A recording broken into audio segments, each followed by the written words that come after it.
지금 여러분께서는 CPBC 광주가톨릭 평화방송 김선균 국장이 진행하는 함께하는 세상 오늘을 듣고 계십니다.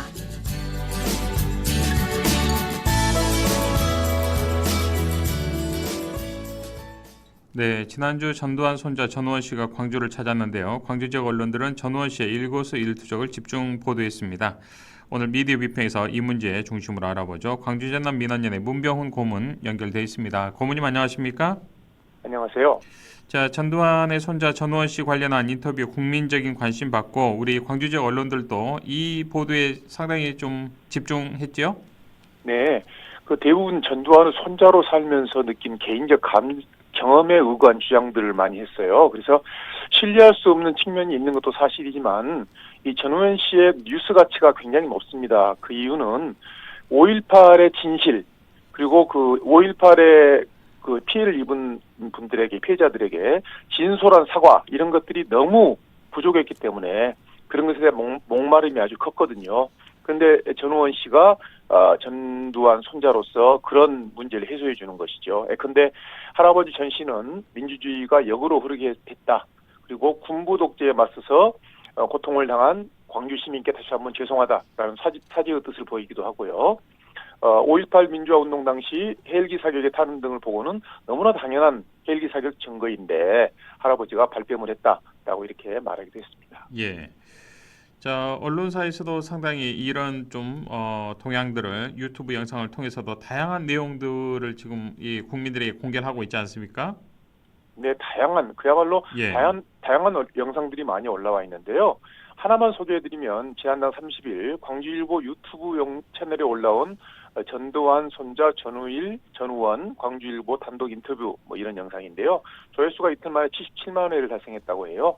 제가 보니까 2분 58초짜리 짧은 영상입니다. 큰 얘기는 없고요. 이 영상에서 5.18 민주화운동에 대해 무지했던 자신을 반성하면서 미디어가 우리가 보는 것을 다 통제하듯이 가족 내에서도 자기가 5.18을 보는 방식을 통제하고 있었다. 뭐 이런 얘기고요. 예. 그래서 자신은 너무나 많은 분들이 흘린 피 위에서 태어난 사람이다. 그래서 광주에서 피해를 받으신 분들에게 도움을 주고 살고 싶다. 이런 식의 의지도 밝히기도 했습니다. 예. 자, 이번 전우원 씨가 광주 방문과 관련해서 광주 지역 언론에서는 전 씨의 일거수일투족을 집중 보도했습니다. 어떤 좀 광주라는 지역적인 특성이 한 몫을 한 거겠죠? 어떻습니까? 네, 그렇습니다. 일단은 일종의 내부 고발 형태로 지금 나오고 있지 않습니까? 예. 그러니까 전두환의 친 가족들 중에 손자면은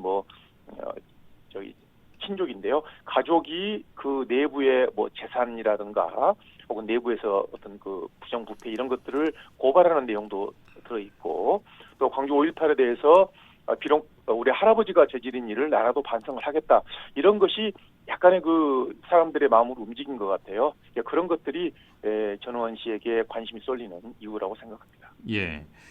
자, 이번에 화제를 바꿔보죠. 한겨레 신문에서요. 쿠팡에서 물품 구매 기록이 있는 사람들의 개인정보가 유출돼 국외 홈페이지에서 누리집에서 판매되고 있다라는 취지의 보도를 했는데 이 보도에 대한 쿠팡의 과도한 언론 플레이가 지금 논란이 되고 있습니다. 어떤 내용입니까? 그 한겨레가 지난 15일 쿠팡 홍보팀에 개인정보 유출 사건에 대해 취재 중이라면서 사실관계 확인을 요청했다고 합니다. 그러자 이틀 후인 17일 쿠팡 홍보팀 관계자가 한겨레 기자에게 연락해서 언제 보도 예정이냐라고 물었고 한겨레 기자는 다음 주에 보도하겠다고 했답니다. 그리고 한겨레는 20일 오후 3시 30분에 해당 기사를 보도했는데요.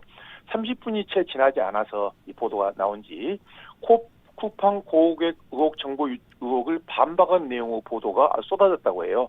근데 쿠팡이 아닌 판매업체나 배송업체에서 유치됐을 가능성이 있고 이 책임은 쿠팡이 있지 않다라는 내용이었는데요.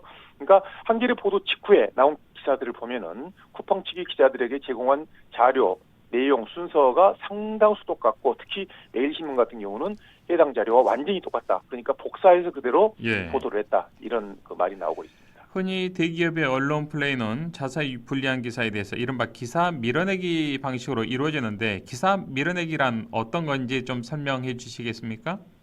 그 기사 밀어내기는 주로 대기업에서 자사 비판 보도 혹은 자사에게 불리한 보도가 나오면 포털에서 해당 기사를 뒤로 밀어내기 위해서 홍보성 보도 자료를 뿌려서 우호적인 보도들이 나오게 하는 언론 플레이를 말하는데요. 예를 들면은 지난 2018년에 그런 일이 있었어요. 한겨레 21이 삼성 웰스토리의 직원 사찰 의혹을 보도했어요. 그러자 삼성 웰스토리는 자사 채용 면접에서 손 씻기 심사를 도입하겠다는 내용의 보도 자료를 냈고, 이런 자료를 내니까 뭐 삼성이야 뭐 자타가 보면은 거대 광고주 아닙니까? 예. 그러니까 다수의 매체에서 이 손 씻기 심사를 도입하겠다는 내용의 보도 자료를 1순위로 기사화했습니다. 그럼 당연히 원래 삼성의 부정적이었던 기사는 포털에서 뒤로 밀려서 노출도가 떨어지겠죠. 예. 그래서 또 이제 이런 그 비슷한 애가 대기업의 부정적인 기사가 나오면 곧바로 신제품 출시 관련 홍보를 내고 예. 그렇게 해서 부정적인 여론을 잠재우는, 희석시키는 그런 경우가 있는데, 이것은 당연히 대기업이 막강한 그 홍보 자금으로, 예컨대 이번 기사를 우리 불리한 기사보다는 긍정적인 기사를 먼저 내주면 예. 뭐 광고를 더 뭐 보장하겠다는 식의 이런 식의 어떤 뒷거래가 있어야 이게 가능한 것이거든요. 그래서 이미 그 많은 독자나 시청자들은 이걸 알고 있습니다. 그리고 최근에서는 이런 그 밀어내기의 효과가 좀 떨어지는 추세라고 할 수 있겠습니다. 알겠습니다. 고모님 오늘 말씀 여기까지 듣겠습니다. 고맙습니다. 감사합니다. 지금까지 광주전남 민원연의 문병훈 고문과 함께했습니다. 오늘